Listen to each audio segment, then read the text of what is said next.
우리들에게 주신 하나님 말씀 베드로후서. 어제 지난주에 우리가 보았습니다. 베드로후서 1장 19절에서 베드로후서 2장 1절까지, 베드로후서 1장 19절에서 베드로후서 2장 1절까지 한 목소리로 시작. 또 우리에게 더 확실한 예언이 있어 어두운 데 비치는 등불과 같으니 날이 새어 샛별이 너희 마음에 떠오르기까지 너희가 이것을 주의하는 것이 가하니라. 먼저 알 것은 경의 모든 애언은 사사로이 풀 것이 아니니 예언은 언제든지 사람의 뜻으로 낸 것이 아니요 오직 성령의 감동하심을 입은 사람들이 하나님께 받아 말한 것임이라. 그러나 민간에 또한 거짓 선지자들이 일어났사니 이와 같이 너희 중에도 거짓 선생들이 있으리라.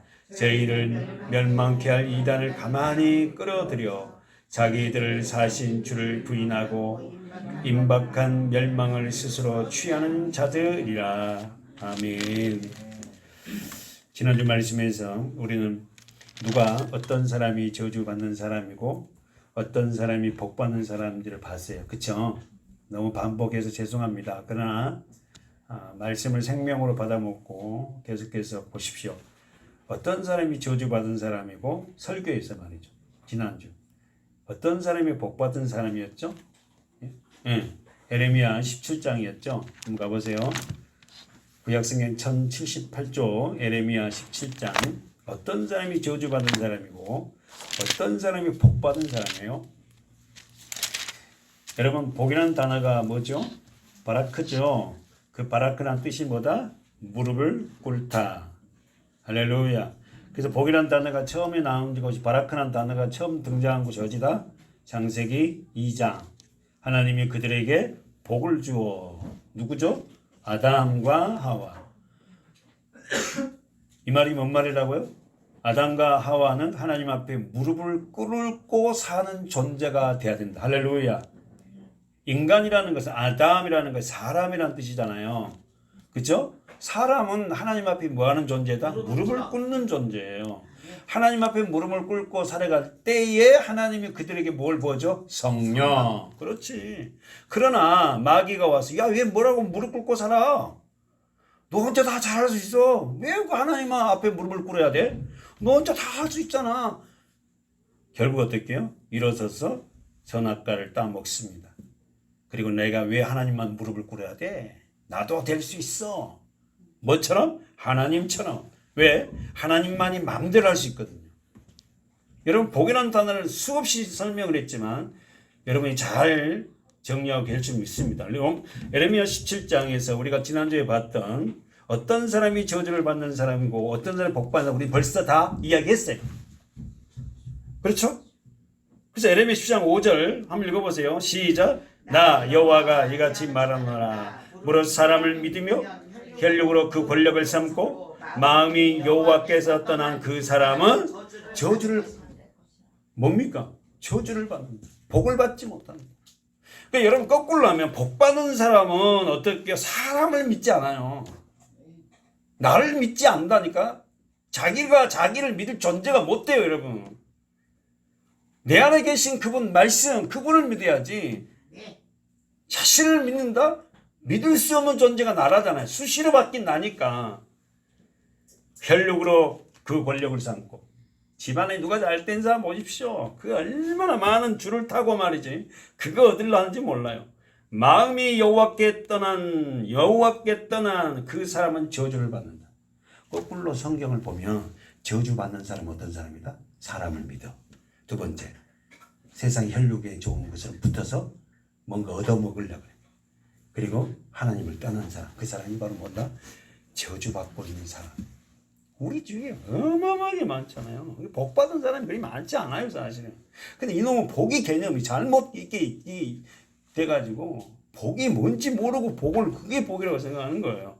두 번째 봅시다. 그렇게 사는 그는 6절에 그는 사막의 떨기나무 같아서 좋은 일 오는 것을 보지만, 뭐가?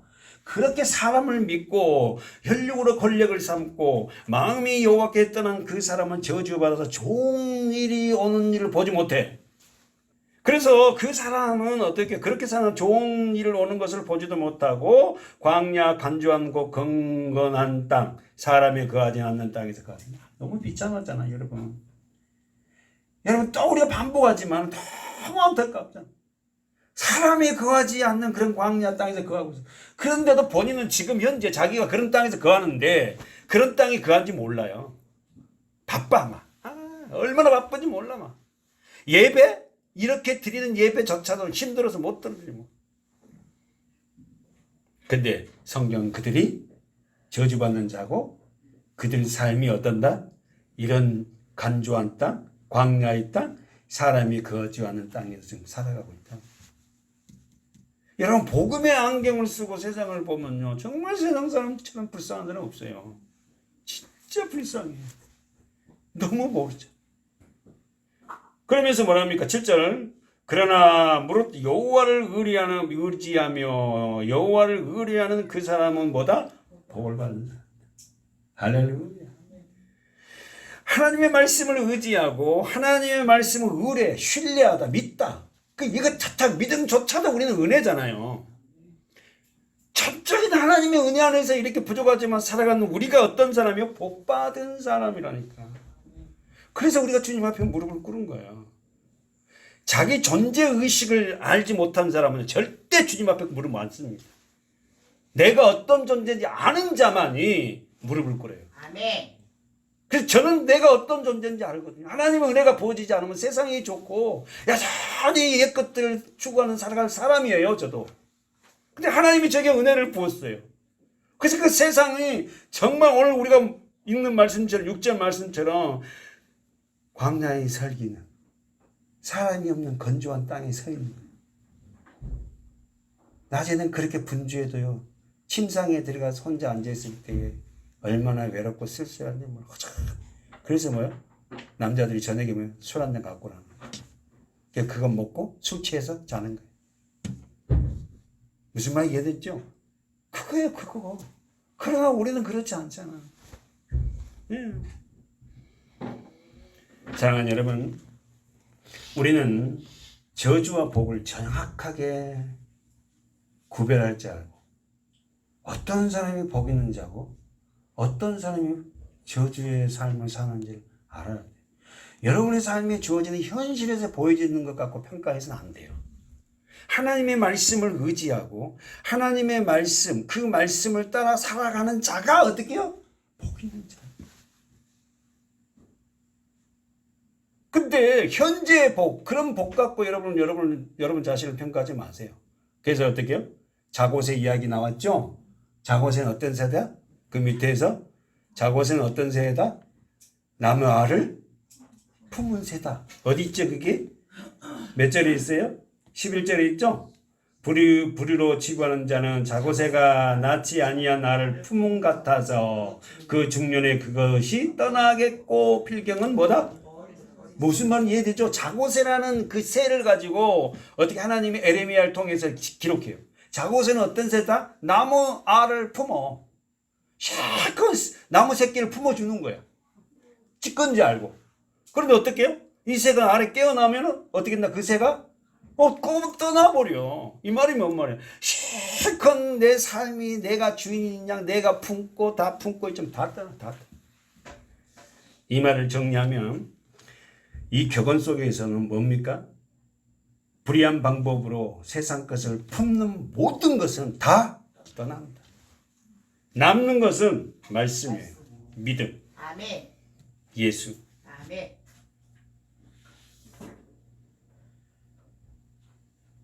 본문 가봅시다. 오늘 19절에서 우리는 더 확실한 예언의 말씀을 어두운 데 비치는 등불과 같이 날이 새면 샛별이 어떻게 된다? 우리 마음에 어떻게 된다? 떠오른다. 할렐루야. 야, 진짜 수준 높은 말씀을 알고 있네요.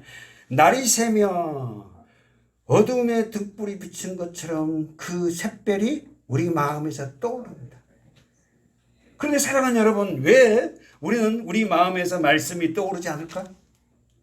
왜 말씀이 떠오르지 않아요? 샛별처럼 내 이 마음에서 말씀, 샛별이 뭐죠? 새벽별, 누구? 예수. 말씀이거든. 왜 그 말씀이 우리 마음에서 떠오르지 않을까요? 간단하지. 내 마음에 말씀이 기록되지 않았어. 말씀을 모르는데 어떻게 말씀이 떠오르냐고. 말씀이 우리 심령에 기록돼. 그래서 우리가 고린도후서 3장 3절 말씀이죠. 우리의 육의 신비에 뭘 기록해라? 말씀을 기록해라.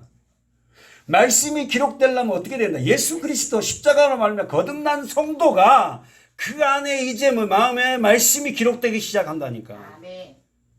교회를 막 오래 다닌다 해서요 말씀이 기록되는 게 아니에요, 여러분. 마음에 기록된 말씀이 없으면, 다시 한번 성경 보세요. 19절. 마음에 기록된 말씀이 없으면 새벽별 대신 예수의 말씀이 떠오르지 않습니다. 그런데 여러분, 저와 여러분 안에서 말씀이 떠오르면요 얼마나 기쁜지 모르잖아. 한 말씀만 떠올라서 안 몇 사람. 아멘. 하나님의 빛은 반드시 어두운 심령을 비춥니다. 그럼 여기서 빛을 다른 말로 바꾸면 뭐예요? 말씀. 하나님의 빛은 반드시 어두운 심령을 비추어서 자신이 어떤 존재인지 알아요. 그래서 여러분 가끔 그런 은혜 받은 적 있잖아요. 설교를 통해서 막 나 얘기하는 것 같고 나를 들어보는 거. 그건 지금 뭐야? 말씀이 그의 심령, 어두운 심령을 뭐나 비춰내는 거예요. 그래서 이거 보면 뭐라고? 콕콕 찌릅니다. 왜 그렇게 찔러요? 막 그러잖아요. 꼭 나의 삶을 다 들여다보고 있는 것처럼. 그거 저가 하는 게 아니고 설교자가 하는 게 아니고 하나님 말씀이 우리들의 심령이 각자에게 비추니까 내 안에 어둠이 어떻게 한다? 드러나는 거지.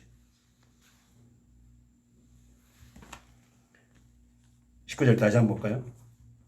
그 말씀은 하나님의 빛은 어두운 심령을 비추어서 자신이 어떤 존재인지를 알게 합니다. 그래서 어두운 데 비치는 등불 같으니 19절 찾아보세요.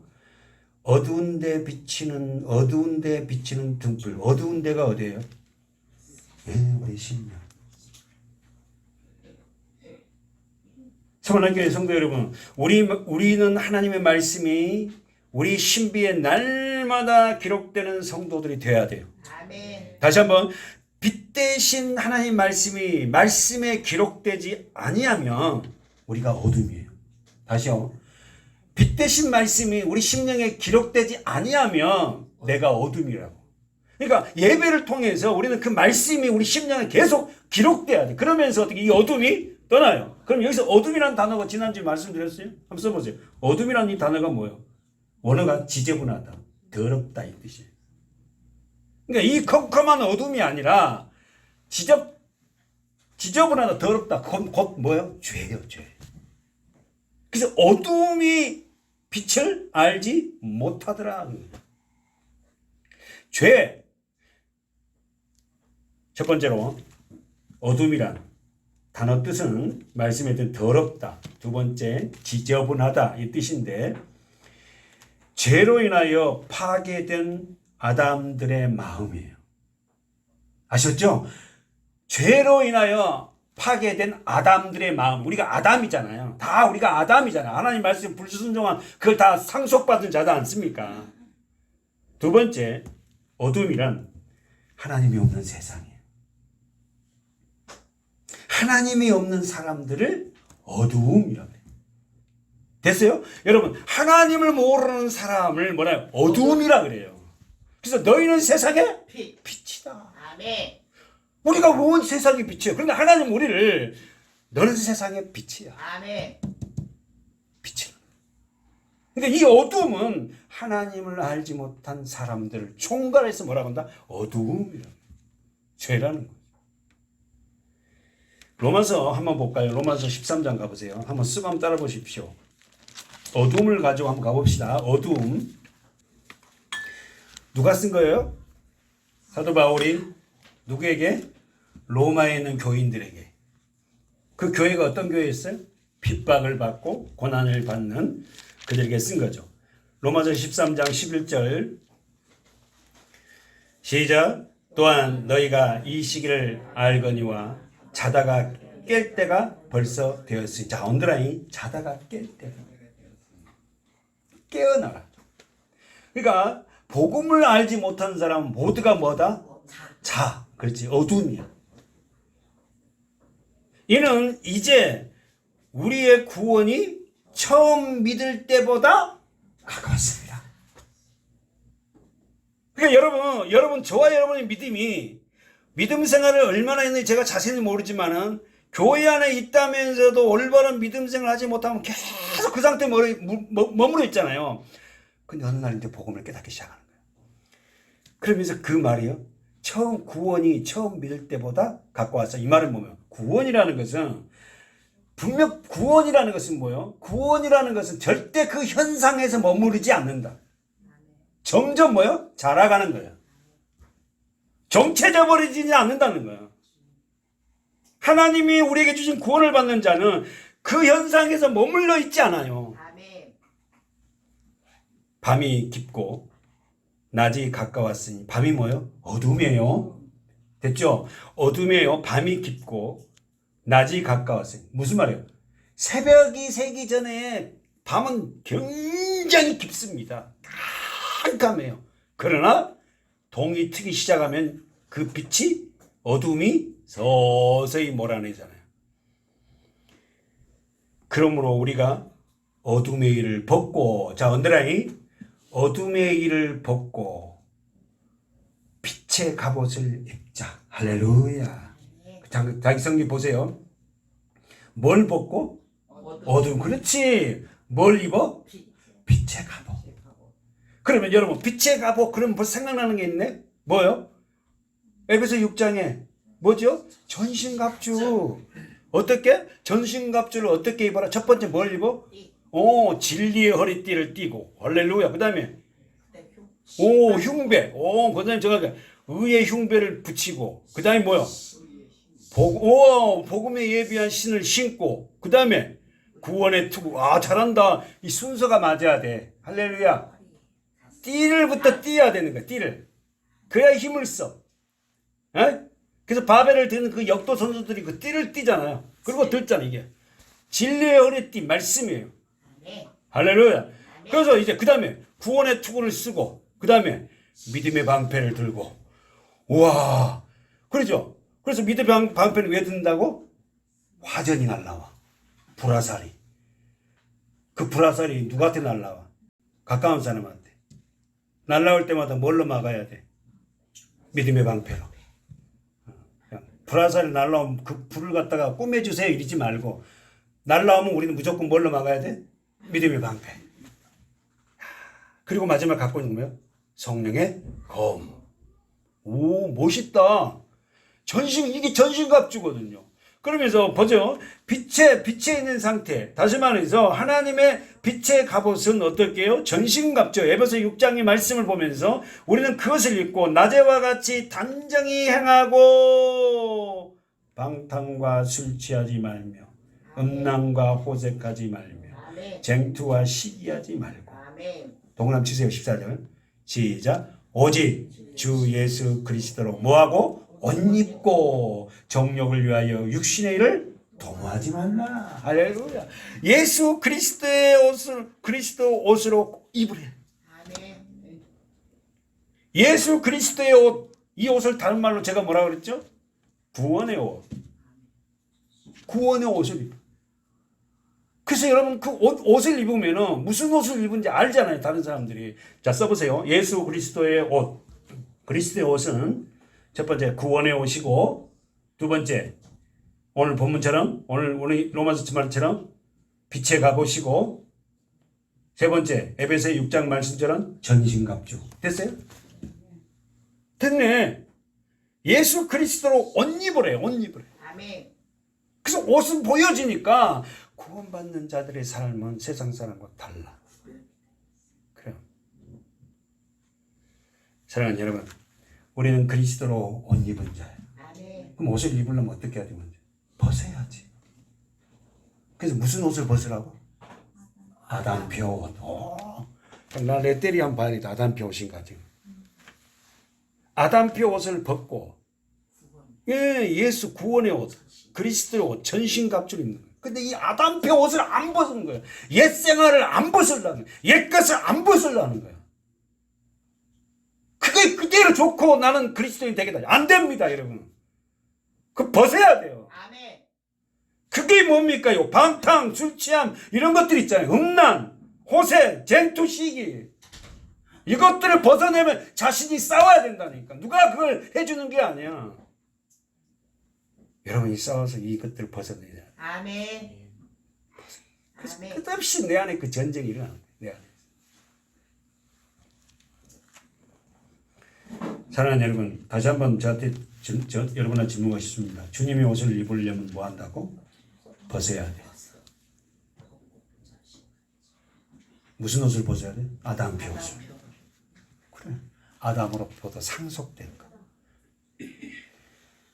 다시 본문에 가보세요. 다시 본문에 19절 보세요. 날이 새요. 날이 새요. 샛별이 너희 마음에 떠오르기까지. 점점 그 날이 날이 새면 샛별이 너희 마음. 여기서 우리가 샛별이 무슨 별? 새벽별. 저 보세요. 샛별이 너희 마음에 떠오르기까지 이 말을 해석하면 새벽별. 다시 말해서 샛별은 다른 말로 예수. 더해서 말씀이 너희 마음에 떠오르기까지 이 말. 그래서 여러분 말씀이 여러분의 마음에 떠오르려면 여러분 안에 신비 안에 뭐가 말씀이 기록돼야 된다니까. 아멘. 말씀이 기록되지 않으면 말씀이 떠오르지 않습니다. 주님. 그래서 우리가 여러분 말씀을 보라는 거예요. 말씀을. 아멘. 계시록 22장 가보세요. 16절 시작. 나 예수는 교회들을 위하여 내 사자를 보내. 보면서 가만히 있어 보여. 예수님은 누구를 위해서 사자를 보는 내 사자를 보낸다? 교회. 여러분이 교회가 안 되면요. 사자라는 뜻이 뭐예요? 메신저를 가지고 온 자. 말씀을 가지고 온 자. 그러니까 여러분이 교회가 되지 않으면 하나님의 말씀을 절대 받지 못한다니까. 예수 그리스도가 나의 주인이 되지 않으냐면은 교회라는 그렇잖아요. 말씀이 내 안에 들어오지도 못하고 기록도 안 돼요. 그래서 말씀은 어렵다는 거예요. 어렵지 않습니다.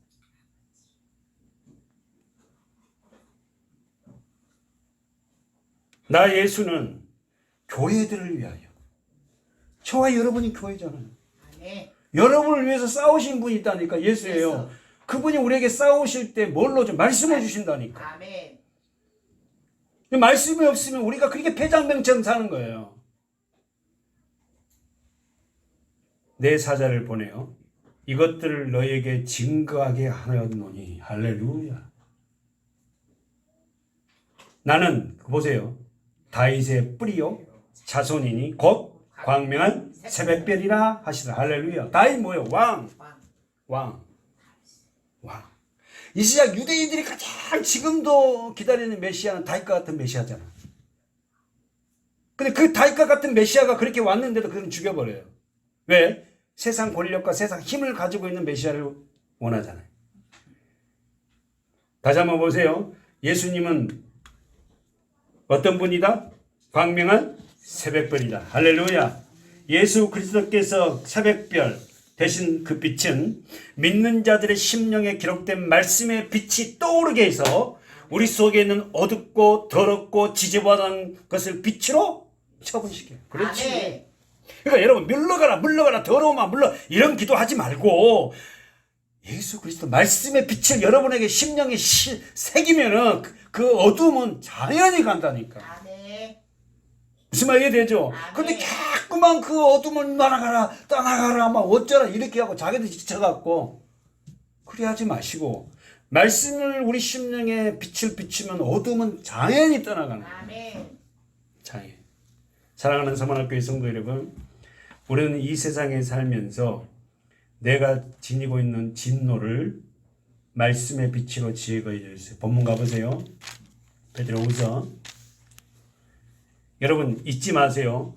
우리가 이 세상에 살아가면서 내가 지니고 있는 진노. 저 좀 봐봐요. 내가 가지고 있는 진노가 어디서 온 거예요? 첫째 부모로부터 왔어요. 부모로부터. 유전인자가. 그리고는 어떻게요? 그 부모로부터 온 그 진노를 내가 살면서 죄악으로 더 쌓아갔어요. 이것을 예수 그리스도의 빛으로 다 제거했다고요. 그런데도 불구하고 내가 받은 그 진노를 계속 머물고 있으면 안 돼요. 사단은 그걸 이용해서 너가 무슨 놈의 옛 성품이 다 끝났다 그래 그러고 있다니까. 그러니까 좋은 부모 만나서 좋은 부모에 태어난 자녀가 복은 복이에요. 저도 우리 어머니 아버지가 예수를 믿는 분이 아니잖아요. 그 부모로부터 받은 그 진노를 갖다 놓고 얼마나 많은 기도했는지 몰라요. 내가 기도했으니까 없었다는 건 아니지만 하나님이 그래도 형제 중에서 더 좋은 성품으로 태어나게 해주신 게 난 너무 감사해요. 다시 한번 이 세상에 살아가면서 내가 지니고 있던 진노, 부모로부터 상속받은 것, 성장하면서 쌓였던 것을 예수 그리스도의 말씀의 빛이 제거해 줬어요. 여러분이 믿든다면. 그러니까 그게 올 때마다 이거 다 끝난 거니까 나에겐 더 이상 오지 마 하고 물리치세요. 지금까지 살면서 싸웠던 눌려 고통하고 있던 모든 것을 빛으로 말씀으로 십자가로 치우게 했어요. 다시 한번 성도들도 제가 이렇게 보니까 어떤 사람은 되게 이렇게 눌려 있어요. 눌려. 자유가 없다고. 이건 뭐예요? 아직까지 어떻게요? 십자가의 복음의 빛을 받았는데도 그 빛이 내가 되게 않는 거야. 이게 속고 있다는 거지. 이게 속지 말라는 거지. 예수 그리스도 십자가 안에서 우리는 이 모든 어떻게요? 눌려있던 것들을 다 하나님이 치료해 주셨어요. 아멘. 여러분 현재 치료해 주지 않았다 해도 여러분의 믿음으로 그건 치료한 거니까 아멘. 하나님 안에서 빛으로 살아가면 이건 점점 어둠은 물러갈 거야. 아멘. 그리고 여기에 매진하면 되는 겁니다. 왜 자꾸만 여기 나는 교회를 생각하면 이게 생각나고 이거 하고 싶지 하지 말고 시선을 여기다 바꾸는 거예요. 아멘. 간단한 거예요. 너무 근데 쉬운 건데 잘 안 되죠. 그래서 우리는 이따가 우리 찬양 부르겠지만 주의 은혜 우리의 죄를 다 씻었네. 다 씻었어요. 아멘. 그걸 믿음으로 받아들이면서 끝없이 내 안에 들어오는 그걸 어떻게 어둠을 물러내는 거예요. 아멘. 뭘로? 말씀으로. 이 말씀을 놔버리면 우리는 이길 수 있는 방법이 없어요. 사랑하는 여러분, 삶의 마지막 끝자락에서 다시 한번 삶의 마지막 끝자락에서 영원히 거주할 곳을 생각합니다. 삶의 마지막 끝자락에서 영원히 거주할 곳을 생각해봐요. 이 세상의 무거운 짐들을 다 내려놓고 영원한 안식 속에서 기뻐하는 성도들의 모습과 영원토록 지옥에서 울며 통곡하고 이빨을 가는 끔찍한 일들이 생길 수 있다는 걸 기억해요. 성도들 안에 이미 세상은 그 어둠으로 가득 차서 그렇게 가는 거예요. 그러나 교회 안에서 성도들 중에서 영원한 안식에서 들어가서 그 기뻐하는 모습과 그렇게 하나님의 말씀을 들었는데도 불구하고 그걸 받아들이지 못해서 무서운 영원한 지옥에서 울고 통곡하고 이빨을 으드득 가는 걸 생각하면 끔찍해요. 그곳에서는 자신의 혀에 물 한 방울도 구하지 못합니다. 그곳 가면 우리 인생 끝나면 그곳 가서 이럴 걸 저럴 걸 해도 끝이에요. 그곳에는 내 혀에 물 한 방울도 못 먹는다니까. 그런데 그곳에서 여보 한 달 두 달이 아니라 영원토록 산다는 거 생각할 때 여러분 얼마나 끔찍해요. 한두 달 사는 게 아니에요. 여러분 영원히 그런 불못에서 내 혀에 물 한 방울만 지켜달라고 그렇게 손해도 그 한 방울도 얻을 수 없는 곳에 영원히 산다? 얼마나 끔찍하냐.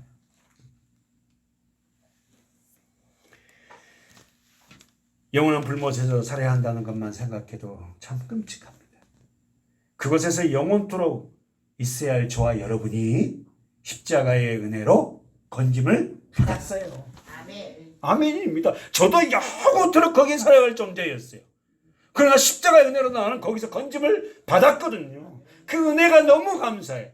그래서 거기서 건짐 받은 것만 해도 나는 감사해서 내 남은 생에 하나님이 어떤 환경을 펼치더라도 그렇게 살아갈 수 있다는 것만 해도 감사해. 왜? 그 나라가 있거든요. 아멘. 영원한 나라가 있거든요. 아멘. 그래서 조금 불행하고 어렵고 힘들고 고난이 있다 할지라도 이를 물고 참고 가는 거에 말씀대로 바라보겠다. 왜? 나에게 보장된 나라가 있거든. 사랑하는 여러분, 여러분과 제가 얼마나 소중한 사람인지 아세요? 근데 우리는 그걸 몰라. 십자가의 은혜로 내가 이렇게 소중한 사람이 됐고 그런 무시무시한 불못에서 건짐을 받아서 사는 존재가 되는데도 불구하고 이 땅에 조그마한 일에 좌절되고 그러는 연약하고 어리석은 그런 핑계거리만 쌓이는 자가 돼야 되겠냐. 오늘 보십시오. 베드로의 20절. 베드로는 우리가 신앙생활을 할 때 먼저 우선적으로 해야 할 일이 있다고 합니다. 그 우선적으로 해야 할 게 뭡니까? 20절에 시작. 먼저 할 것은 경의 모든 애언은 사사로이 풀 것이 우리가 먼저 신앙생활 할 때 가장 중요한 성경이에요. 성경인데 성경의 모든 애언은 애언이란 말은 다른 말 말씀이에요. 예언이 뭐다고? 말씀이에요. 말씀. 하나님의 말씀이 예언이에요. 사사로이 풀 것이 아니니 사사로이가 뭐예요? 첫째, 자기 자신에게 속한 것으로. 다시 한번 사사로이 성경은 풀면 안 된다는 이 뜻이 자기 생각대로 풀면 안 돼요. 가장 좋은 성경 해석 방법은 원어입니다. 원어. 원어를 보면 정확해요. 근데 원어를 보지 않고 이 성경 우리 한국 성경이 이게 틀렸다는 게 아닙니다. 이 성경을 가지고 어떻게 합니까? 전부 다 이단들이 성경을 가지고 어떻게 합니까? 사사로이 풉니다. 정리해 봅시다. 성경 해석은 자기 개인의 임의대로 해서는 안 된다. 그렇지. 성경 해석을 잘못하고 전부 다 그러는 거 아니에요. 그래서 우리 한국교회 이단 교주가 몇 명이 된다고? 정확한 거 아니에요. 25명이에요. 제가 지금 계속 여기에서 말하는 가장 이단 교주가 누구예요? 지금 신천지죠. 이만희시죠. 뭘로 풀어요? 성경.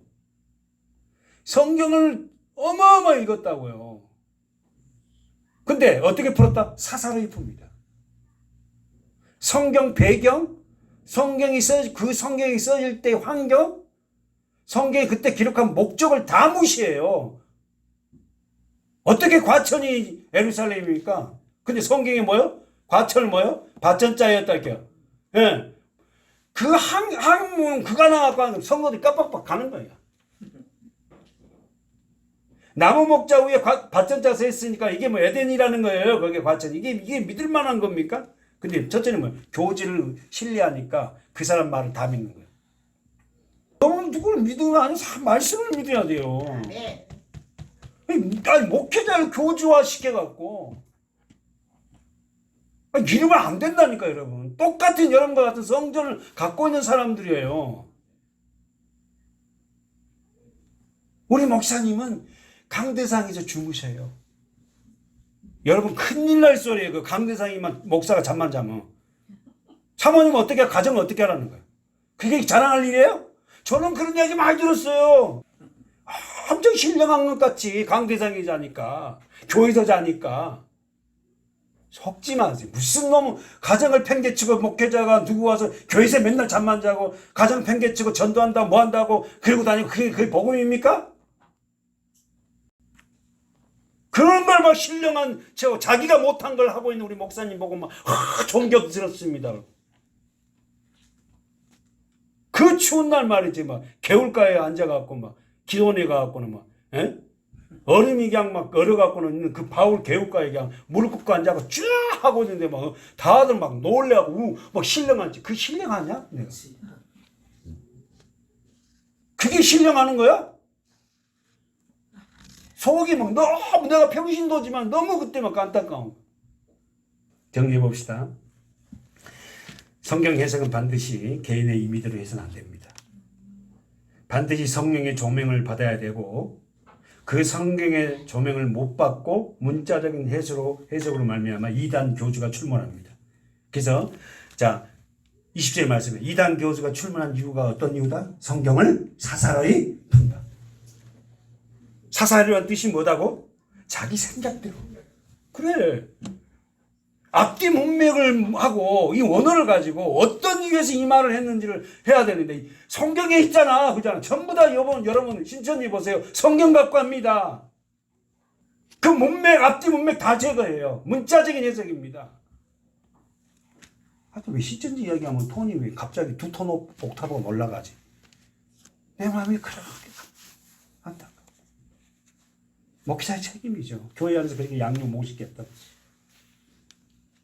두 번째, 이단 교주들의 출몰은 뭐다고? 첫 번째, 성경을 사사로이 자기 마음대로 자기 생각대로 푼다. 맞죠? 두 번째, 이단 교주들의 출몰이 뭐예요? 신비적인 체험이에요. 아셨죠? 톡을 해서 우리 목사님은 5년 동안 기도하고 내려오신 분이에요. 그럼 절로 가지 뭐.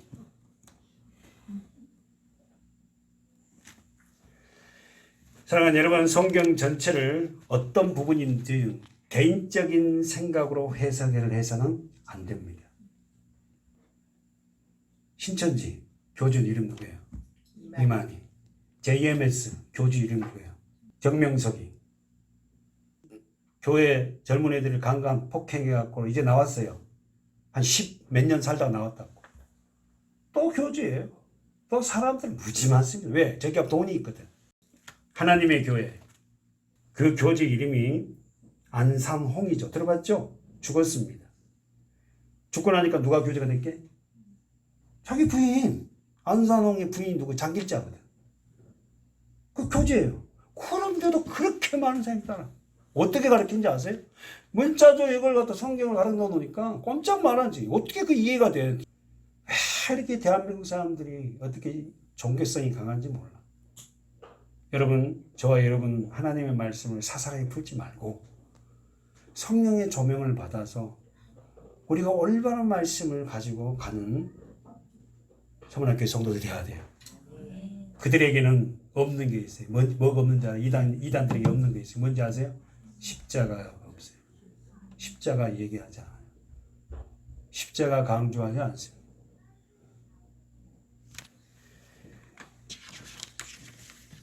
오늘날 많은 이단 교주들이 성경을 함부도록 해석하고 있습니다. 성경의 본래 의도를 밝히려고 노력하기보다는 다시 한번 제가 이렇게 했었어요. 성경의 본래 의도를 밝히려고 하지 않고 성경을 자기의 선동의 틀로 이용해요. 그리고 자기 사사로운 어떻게요? 이익으로 성경을 사용해요. 정리하면 성경의 본래 의미를 왜곡시켜서 자기의 사유화시킵니다. 그리고 여러분이 알다시피 이단 교주들의 특징이 뭐라고 아까 써졌죠? 열심당원이에요. 엄청 열심히 합니다. 기도 몇 시간씩 하고 일반 가정생활은 뒤로 하고 강대상에서 어디에서 할 때만 엄청 열심히 합니다. 기도란 이렇게 써보세요. 하나님과 거래하는 게 아니라 하나님 앞에 떼써서 끄집어내는 게 기도가 아니에요. 아셨죠? 금식 기도에서 뭔가 이루려고 내가 얻으려고 하는 그건 기도가 아니란 말입니다. 기도의 본래 목적은 뭐예요? 하나님의 뜻을 아는 거예요. 다시 한번. 기도는 그분의 뜻을 알아서 그분의 뜻이 무엇인가를 아는 거예요. 나에게 이런, 그럼 저분 보세요. 제가 경매로 교회가 들어갔어요. 그러면 이 경매를 통해서 하나님이 나에게 하고자 하신 말씀이 뭡니까? 이렇게 기도해야 되잖아요. 그렇죠? 근데 우리는 그때는 내가 그건 무조건 경매에서 벗어나겠어요. 그런데 기도를 하다 보니까 뭐냐면 하나님이 이 경매를 통해서 나에게 뭔가 하실 일이 있구나 이걸 깨달은 거예요. 그럼 하십시오. 그리고 쫓겨나더라도 저 앞에서 광장 앞에서 텐트 치고 우리 성도들 데리고 청년들 데리고 예배 드리렵니다. 이렇게 된 거예요. 그리고 기도를 하고 있는데 어떻게 해요? 제가 간증했잖아요. 홍해 바다를 하나님 보여주더니 홍해 바다를 보여주더니 어땠다고? 내가 태풍의 핵 속에 들어가서 앉아 있는 거예요. 그러니까 태풍이 막 이렇게 몰아치는데 가운데 핵은 잠잠하잖아요. 내가 이 속에 들어가 있는 거야. 기도를 하는데 편해요. 뭐 내일 모레가 이제 끝나는 날인데 기도를 안 하는 하나님의 뜻을 무엇인지를 알아내는 거예요. 고난과 환난이 없어지게 해달라고, 그것을 해결해달라고, 뭔가를 막 이렇게 해달라고, 이게 아니라 나에게, 우리 아이에게, 우리 집에, 우리 가정에 이런 일이 벌어지게 하신 하나님이 이걸 가지고 나에게 말씀하시는 그 뜻이 무엇일까를 알기를 바라고 기도합니다. 여러분의 기도가 분명코 바꿔지길 원합니다. 왜요? 우리 삶을 전체를 주님이 인도하신다는 거예요. 그래요. 아멘이에요. 지금은 이해가 안 돼도 내가 망한 것이 하나님의 뜻이라면 그래요. 하나님 그렇게 하세요. 그럼 하나님이 그렇게 하고 끝날 하나님이세요? 아닙니다. 반드시 어떻게 나를 이렇게 세우죠. 베드로후서 1장 21절 보세요. 기도는 그분의 뜻을 알아내는 것이지 그분에게 떼써서 내가 요구하는 것을 얻어내는 것이 아니다. 반드시 여러분 정리되어야 돼. 내가 때를 써서 작정하고 뭐에서 때를 써가지고 내가 원하는 것을 얻어내는 것이 기도의 본질이 아니에요.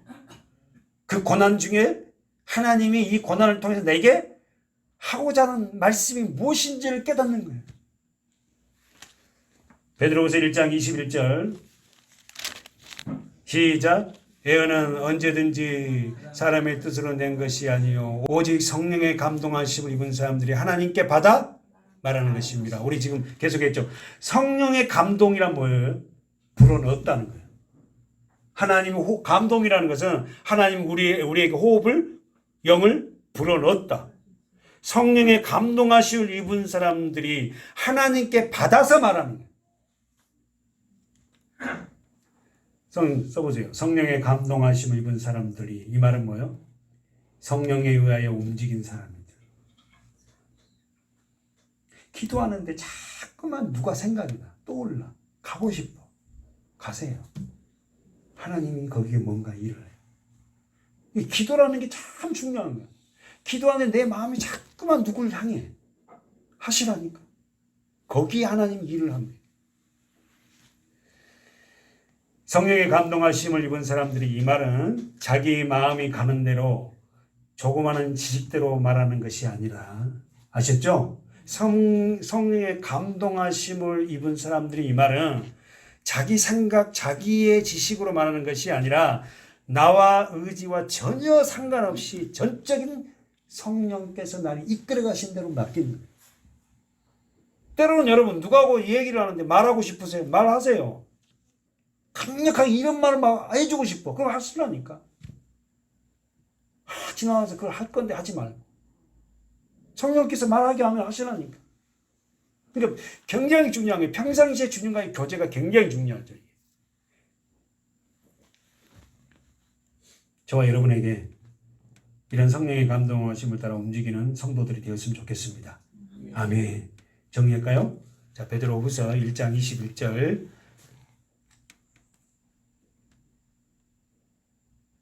두 가지 있습니다. 21절에서 찾아볼 단어가 사람의 뜻. 찾으세요? 네. 예, 쓰세요. 그리고 두 번째, 오직 성령. 예. 그 두 개 써보세요. 사람의 뜻과 성령의 감동하심을 입은 사람. 사람의 뜻과 성령. 이렇게 써도 되고. 지금 베드로는 사람의 뜻과 성령을 날카롭게 대조하면서 성경의 내용이 사람의 뜻에 개입되지 않고 오직 성령에 의해서만이 분명코 기록되었다는 것을 말하고 있어요. 그래서 우리가 성경을 뭐라 합니까? 1.1획도 오류가 없다. 왜? 성령의 감동하시 입은 사람들이 자기 뜻으로 쓰는 게 아니라 성령에 의해서 기록했습니다. 이 말은 뭔 말이다고? 원어는 1.1획도 오류가 없지만 한국 성경에는 해석했잖아요. 원어에서. 해석을 했기 때문에 이 한국 성경에도 오류가 있긴 있어요. 많지는 않지만. 무슨 말 이해되죠?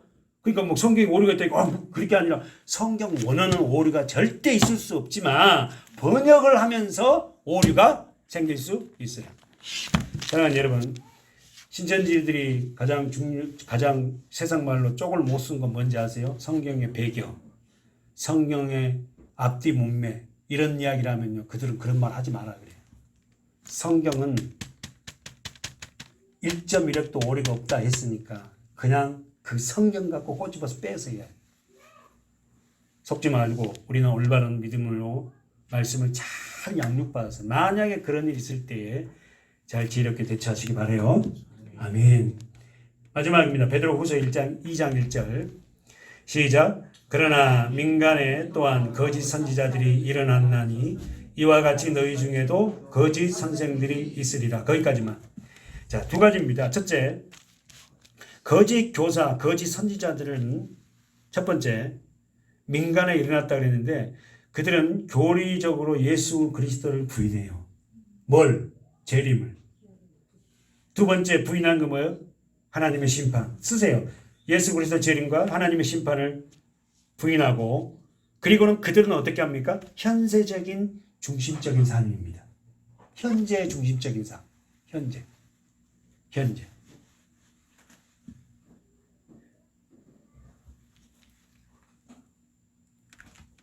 베드로는 본문에서 2장 1절에서 베드로서 2장 1절에서 시작이 어떻게 시작해요? 집사님들, 베드로는 후서에 2장 1절에 어떻게 시작해요? 그러나 뭐예요? 접속사입니다. 그럼 연결해서 볼 수 있겠죠. 그러면 여기서 보세요. 자기 성경 보세요. 그러나 접속사 시작하는데 그러나 뭐예요? 그렇지. 이 1장 20절 21절을 그대로 연결시키면 돼요. 됐죠? 1장 20절 21절을 그대로 연결시키면서 뭐라고요? 애언은 곧 성령의 감동하심을 따라 하나님의 계시를 기록한 말씀을 사사로이 풀어서는 안 된다는 거예요. 근데 그러나 사사로이 푼 자가 있다. 예, 그렇지. 그거에 바로 그렇지. 거짓 선지자라는 거예요. 사사로이 푼다는 거예요. 아까 말한 사사로라는 건 무슨 뜻이에요? 자기 생각, 자기 주관, 자기 문자적으로 풀어내는 거야. 대표적인 그 사람이 신천지예요. 이만희. 두 번째, 하나님의 교회. 굉장히 전도하러 다닙니다. 나에게도 막 전도해, 나에게. 얼마나 우리가 말씀을 좀 잘 배워야 되지 않겠냐고요. 좀 잘 배웁시다. 그래서 그냥 제대로 이야기해갖고 도대체 누가 어떻게 표현을 잘 알아? 그러면 우리 목사님입니다. 해갖고는 좀 몰라요. 나는 모르는데 우리 목사님한테 이러지 말고 제발. 사랑하는 여러분, 성경을 사설에 풀어서는 안 되는 이유에도 불구하고 사설에 푼 자가 많다는 거예요.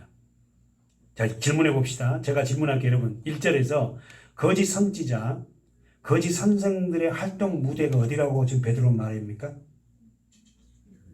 예? 다시 한번 1절에서 베드로 후서 2장 1절에서 거짓 선지자, 거짓 선생들의 활동 무대가 어디라고 베드로는 말해요? 민간. 그렇지. 오, 와, 우리 교회 대단한 수준이에요. 민간에, 그러나 민간에 나오잖아요. 민간 떠보세요. 오늘가 라오스인데 사람들이 다수가 모여 있는 곳.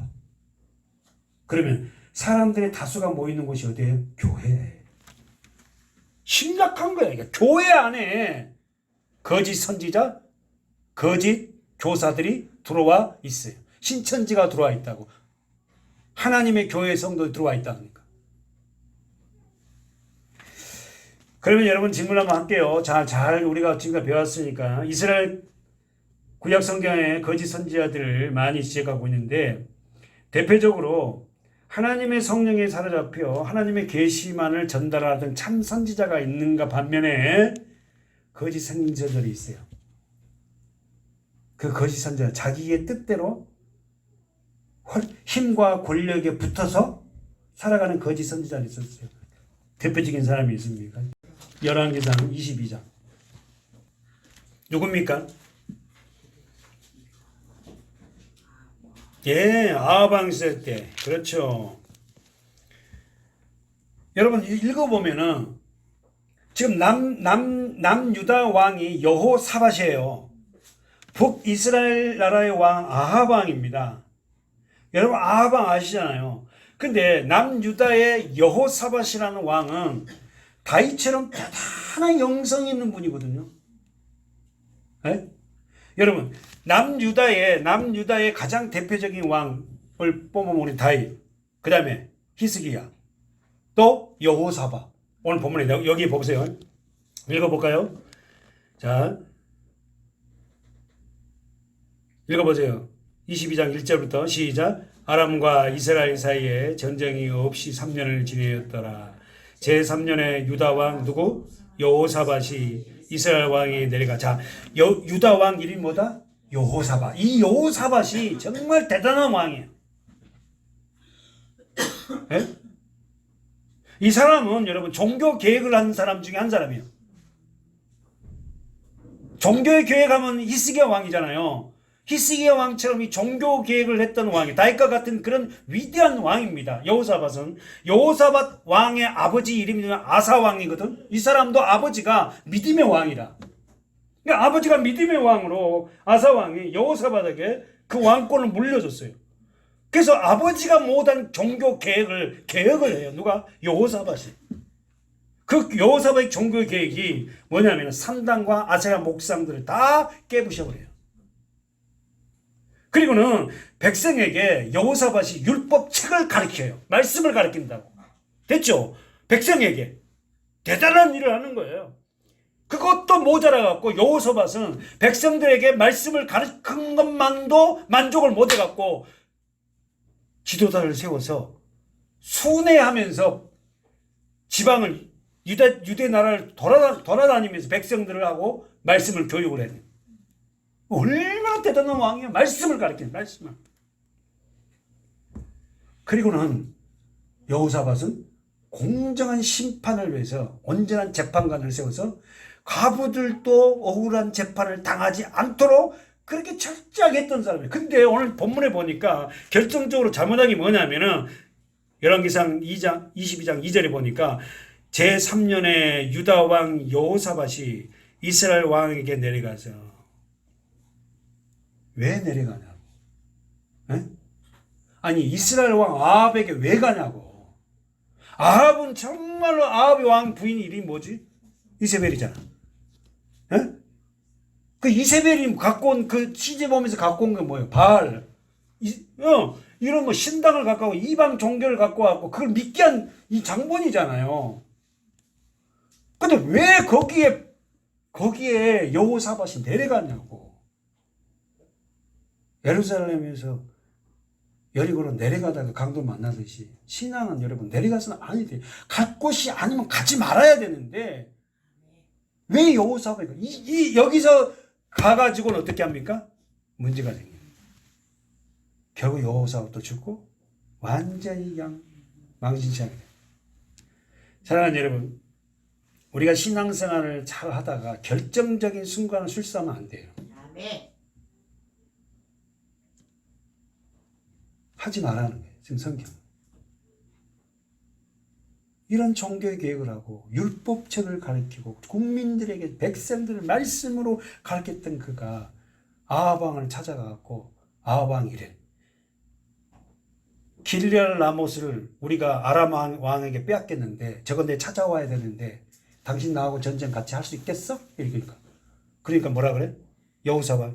아 그럼요. 왕이 시킨 대로 할게요. 왜 아합 왕이 시킨 대로 하냐고. 당신의 백성이 내 백성이고 내 백성이 당신 백성이니까 당신이 결정만 하면 나도 같이 전쟁에 갈게요. 왜 믿지 않는 사람들의 행위에 같이 따라합니까? 안 좋은 일에 말이지. 그래가지고는 여호사밧이 어떻게 아버지로부터 받은 어떻게 신앙 교육이 있잖아. 그러니까 뭐라냐면 전쟁 나가기 전에는 반드시 왕들이 뭐예요? 하나님한테 묻거든요. 여러분 그랬죠? 다윗이 어떻게 했어? 전쟁 나갈 때마다 여호와께 묻잖아요. 그러니까 전쟁을 나가라. 아니면 언제 나가지 말아라. 또 물어보면 기도하면 어디 숨어 있어라. 뭐 이러잖아. 그럼 시키는 대로 하는 거야. 그러니까 백전백승이지.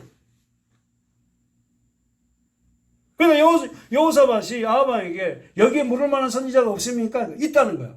아, 그 사람 불러와서 하나님한테 물어봅시다. 그러니까 그거 미가라는 사람 선지자가 있긴 있는데 걔는 내가 물어보기만 하면 꼭 나를 갖다가 꼭 좋은 이야기는 안 하거든. 맨날 나한테 아방 하는 말이 어떻게 해요? 나한테 회개하라 그러고 그렇게 하지 마라 그러고 이리 하니까 그런 선자인데 부르지 말라 하는 거야. 여러분에게 달콤한 이야기 해주고 여러분이 잘 된다는 이야기 해주고 그런 목회자가 진짜 좋은 목회자예요. 기도 열심히 하고 헌금 생활 잘하기만 하면 하나님 복 준다.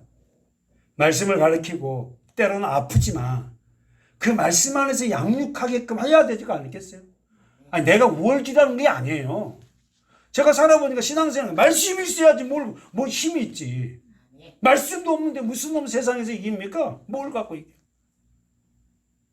내 안에 있는 게 없더라니까. 말씀이 없어요. 열심히 주의 일은 하는데.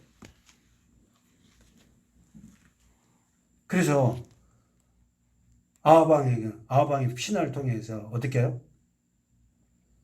400명의 거짓 선지자를 불러갖고 물어봐. 그러니까 400명이 거짓 선지자한테 모여서 뭐예요? 하나님이 전쟁에서 승리하겠으니까 나가서 취하소서. 그러니까 어떻게 해요? 여호사밧이 다른 선지자는 없어? 아까처럼 서두를 잘못 그러니까 있긴 있대. 누구냐? 한 명 있는데 누구야? 네. 이상하게 나한테는 별로 좋은 얘기 안 해. 대꾸를 하잖아요. 그래서 뭐라 그래? 신하가 데려가고 저 왕이 여호사밧과 아방이 아람 왕에게 뺏긴 땅을 찾으려고 전쟁을 한대요. 당신은 날마다 우리 아방에게 좋은 말 안 했는데 이번에 좀 좋은 이야기 좀 하면 안 돼? 자, 그렇게 하세요. 400명이 거짓 선자인지 모르 400명이 다 전쟁이 나면 승리한다니까 당신도 그냥 승리한다고 말해줘. 그러니까 미가야가 어떻게 해요? 왕 앞에 찾아가 그게 뭐라 그래? 왕이시여 올라가소서 여호와께서 그 땅을 찾아줄 거구만 이러니까는 아니 그런 이야기 하니까 평상시보다 좋은 말 해주니까는 아방이 아니 오늘 어쩌니 이상한 말을 하냐? 제대로 이야기해라. 그러니까 결국은 뭐야? 미가야가 제대로 해야 해. 당신 죽이려고 거짓 영이 400명에게 다 들어왔고 그 전쟁에서 승리한다 거짓말 영이 하나님이 부리는 영이 거짓 영을 입술에 여줘가지고 다 어떻게 긍정적인 말을 했다. 결국 어떻게 해요? 아방이 죽습니다. 여호사밧 어떻게 죽을 고비 죽기 전에 어떻게 구원받아갖고 완전히 이스라엘 와갖고 죽잖아요. 우리에게 교훈이 뭐예요?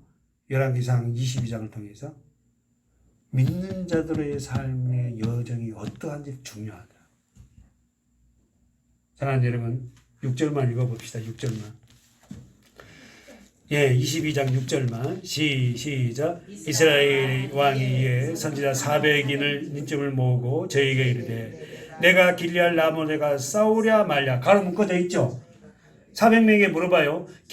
내가 길리앗 라모스에 가서 싸우랴 말랴.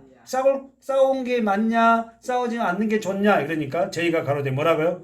올라가소서 주께서 그 성을 왕의 손에 붙이셨나이다. 하나님이 그러니까 말끝만 하면 하나님이야.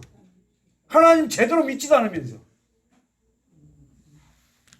여호사밧이 가로되 이 외에 우리가 물을 만한 여호와의 선지자가 여기 있지 아니하니까 이스라엘 왕이 여호사밧에게 이르되 오히려 아물라의 아들 미가야 한 사람이 있으니 저로 말미암아 여호와께 물을 수 있으나 저는 내게 대하여 어떻게 한다? 길한 일을 예언하지 아니하고 어떻게 한다고? 흉한 일만 예언하기로 내가 저를 미워하느니라.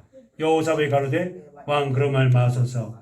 이스라엘 왕이 한 내시를 불러 이르되 아물라의 아들 미가야를 속히 오게 하라. 그 과정 지금까지 읽으세요. 시간이 없어요. 그러니까 내시가 가갖고 미가야에게 좋은 말 하세요. 400명이 다 좋은 말 했어요. 당신도 그렇게 하세요. 근데 미가야 합니까 안 합니까? 안 합니다. 정확하게 얘기해요. 여러분 저와 여러분이 오늘 이 땅에 살면서 믿음으로 산다면서 하나님 말씀 안에서 정확하게 아닌 것은 아니라고 말할 수 있길 바라요. 그런데 지혜롭게 말하세요. 할렐루야. 저같이 너무 직설법을 쓰지 말고 이렇게 하면 참 이렇게 할 것이랴 뭐 이렇게 했으면 좋겠는데 저는 막 너무 직설법이니까 막 싫어할 수도 있지만 그래도 정확하게 이야기하기 바랍니다. 본문 가보세요. 자, 본문 보고 마칠게요. 자, 거짓 선지자들은 이단들. 자, 써보세요. 거짓 선지자들이 일어났고 이와 같이 너희 중에 저 동그라미 너희 중에도 거짓 선생들이 있다. 아셨죠? 교회 안에 있다는 거예요. 우리 교회가 아니라 우리 전체적인 교회를 보는 거예요. 교회 안에 있어요. 누가? 거짓 선지자들이. 저희는 멸망케 할 이단. 이단이라는 뜻이 뭐다고? 끝이 달라요. 잘 가다가 끝이 달라. 저 사람이야. 가다가 3000% 된다. 이론이 끝이 달라. 아셨죠? 자, 이단. 자, 이단은 멸망케 합니다. 우리를 가만히 끌어들여. 자기들을 사신 주를 어떻게 한다? 예수를 부인하게 하고. 그러니까 예수 외에 뭐가 또 있으면 안 돼. 임박한 멸망을 스스로 취한 자들이다. 정리해 봅시다. 거짓 선지자, 거짓 선생들이 하는 일은 어떤 일이다? 첫 번째, 쓰세요. 끌어들여. 두 번째, 부인하고. 누구를? 자기들의 사신 예수를. 누구를 끌어들여? 이단들을. 이단들은 어떻게 한다? 멸망케 한다고. 아셨죠? 우리를 멸망케 한다니까. 우리가 지금까지 배웠던 복음의 말씀을 다 어떻게 무너뜨려 버린다니까.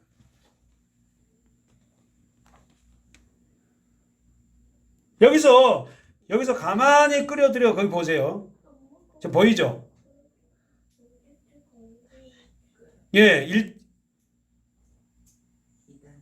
가만히 끌어들여. 멸망케 가만히 끌어들여. 이 말은 눈치채지 못하게 다가와서.